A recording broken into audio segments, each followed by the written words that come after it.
తండ్రి, వీరేమి చేయుచున్నారో వీరు ఎరుగురు గనుక వీరిని క్షమించుము. మొదటి ఈ మాట ద్వారా మనం ఏం నేర్చుకోవాలి? మొదటిది, క్షమాపణ హృదయం కలిగి ఉండాలి. మా రుణస్థులను మేము క్షమించున్న ప్రకారము మా రుణమును క్షమించుము. రెండవది, శత్రువులను ప్రేమించాలి. మీ శత్రువులను ప్రేమించుడి అని యేషువా చెప్పి ఉన్నారు. మూడవది, హింసించే వారి కొరకు ప్రార్థన చేయాలి.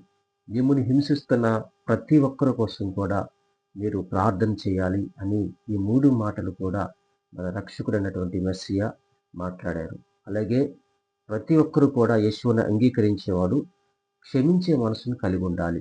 యేషువ మ్రానులో కూడా వేలాడుతూ ప్రతి ఒక్కరూ కూడా క్షమిస్తూ తండ్రికి విజ్ఞాపన చేసిన వాడుగా ఉన్నారు. అలాగే మన జీవితంలో కూడా మనము ఇతరులను క్షమిస్తూ ముందుకు సాగాలనేదే ఈ యొక్క మాట యొక్క సారాంశం. అలాగే ప్రతి ఒక్కరిని కూడా క్షమించే మనసు, శత్రువులను ప్రేమించే మనసు, హింసించే వారి కోసం ప్రార్థన చేసే మనసు మనం అందరం కూడా కలిగి ఉండటానికి ఆ తండ్రి కృప అనుగ్రహించును గాక. ఆమేన్.